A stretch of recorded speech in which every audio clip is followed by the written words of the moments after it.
हसन निसार साहब, पेट्रोल की कीमत 55 रुपए पहले बढ़ी, इस हफ्ते रोका गया है, सब्सिडाइज फिर गवर्नमेंट करने जा रही है मगर हालात हैं कि कंट्रोल में नहीं है। तवानाई की कीमतें और बढ़ेंगी क्योंकि बाहर बढ़ रही हैं जहां से हमें खरीद के लाना है। तो क्या किया जाए, क्या ऑप्शंस हैं?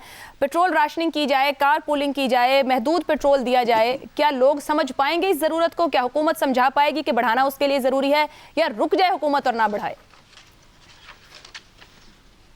ज़ाहिर है इस कौम के 78 साल ज़ाया हो गए, तो ये तो एक छोटा सा प्रोग्राम है। देखो बात सुनो, चोरों के पीछे मत भागो, चोरों की माँ को पहचानो। आपने सवाल का जवाब तो खुद दे दिया। पाकिस्तान सबसे कम आमदनी वाला मुल्क, बिल्कुल। ये कहने के बाद कोई सवाल बनता है?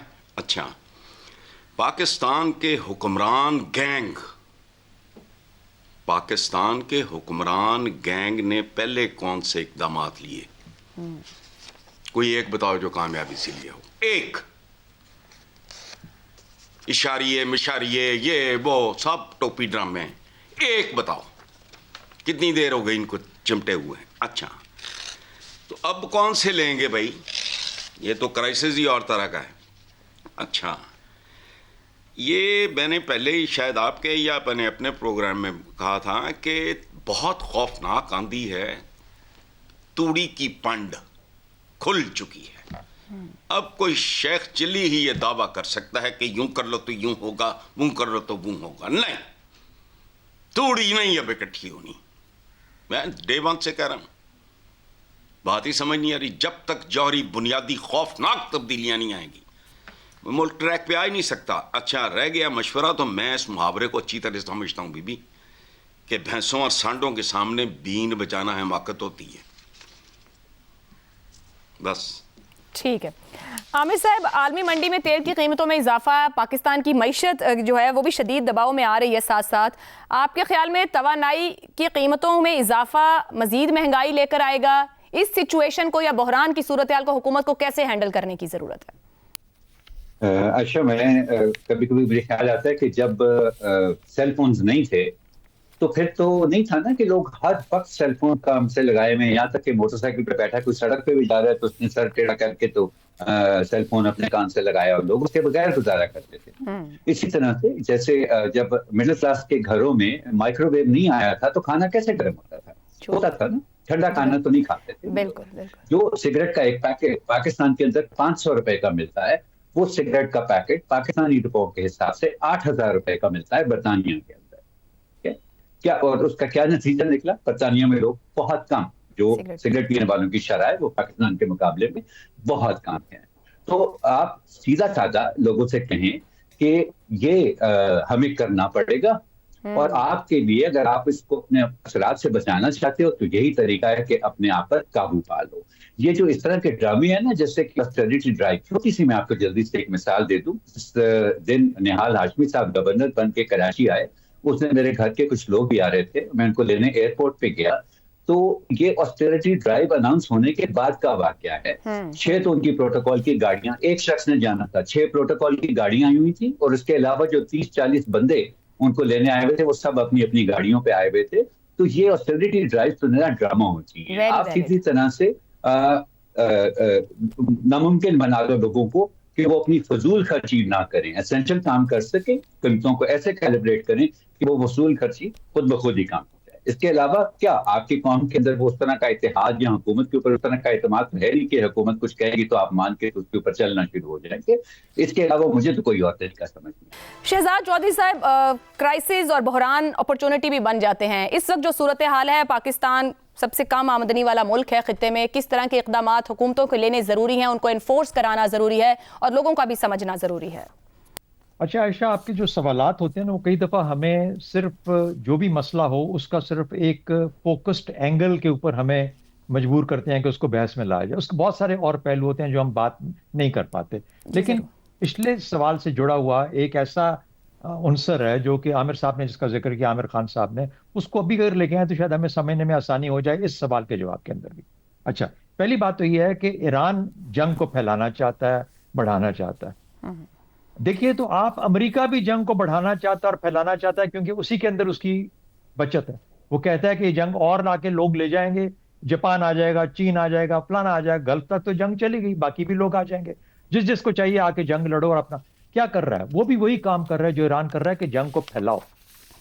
अच्छा, ये दोनों काम अगर जंग फैला के, और उसका भी मकसद यही है, और वो निकल जाएगा और हम जंग करते रहेंगे पीछे से बैठ के, तो फिर ये जो तेल है ये तो बिल्कुल खत्म हो जाएगा, यानी दुश्मन तो निकल गया अपना काम करके। दूसरी बात, अगर बहुत मुश्किल पड़ती है और बिल्कुल ही मईशत ऐसी जगह पे आ जाती है जहां पर कि हम बात कर रहे हैं जिस किस्म की हम सोच सकत प्लान हमारे दिमाग में अंदाजा होता है, तो एक ऑप्शन जो कि हमें नहीं भूलना चाहिए, जो ईरान को भी नहीं भूलना चाहिए, वो ऐसा है जो कि लो यील्ड वेपन्स का है। मैं नाम नहीं लूंगा, लो यील्ड वेपन्स का। इसके ऊपर कॉन्स्टेंटली बात होती है कि हमने तो उसको जो जेर जमीन था तुम्हारा फंसा हुआ, उसको निकालने के लिए फाइनली ये हरबा इस्तेमाल किया, इसका फैलाव भी ज्यादा वगैरह वगैरह। अच्छा, तो अगर इस तरह की बात है, अगर वो अपने चले, वो तो अपनी कुर्बानी देने को तैयार है, ईरान वाले वो बिल्कुल अब तैयार है, और वो जंग को फैला के सबकी कुर्बानी देने को तैयार।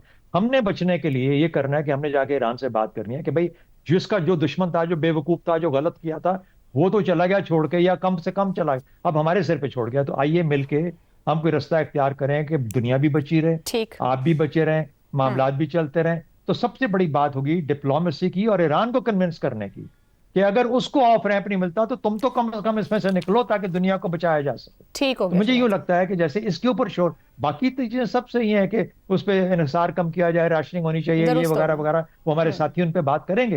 लेकिन मेरा ख्याल यूं है कि स्ट्रेटेजिकली हमें इसको, ईरान को कोऑर्डिनेशन करके डिप्लोमेटिकली इस मामले पे बात करनी दुरुस्त हो गया। पाकिस्तान इसके ऊपर बहुत सी एफर्ट्स भी कर रहा है। ज़ैगम साहब, अगर आलमी तवानाई बहरान मजीद गहरा होता है तो पाकिस्तान की मईशत इस दबाव को बर्दाश्त कर सकेगी? क्या इक़दाम लेने जरूरी हैं? पाकिस्तान इस बहरान को, इस दबाव को बर्दाश्त करने की बिल्कुल पोजीशन में नहीं है। 2-3 महीने का बहरान भी हमें वहाँ लेकर चला जाएगा जहाँ से निकलने के लिए हमने साल हर साल मेहनत की है, इसलिए कि हम इस वक्त ब्रिंक पर हैं।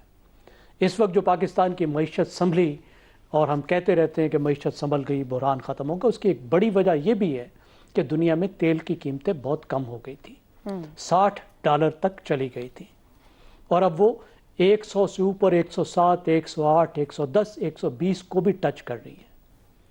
एक बहुत बड़ा दबाव है पाकिस्तान में डॉलर के रिजर्व्स पर, पाकिस्तान के जो करंट अकाउंट डेफिसिट है उस पर, जिसको पाकिस्तान की मईशत नहीं उठा सकती।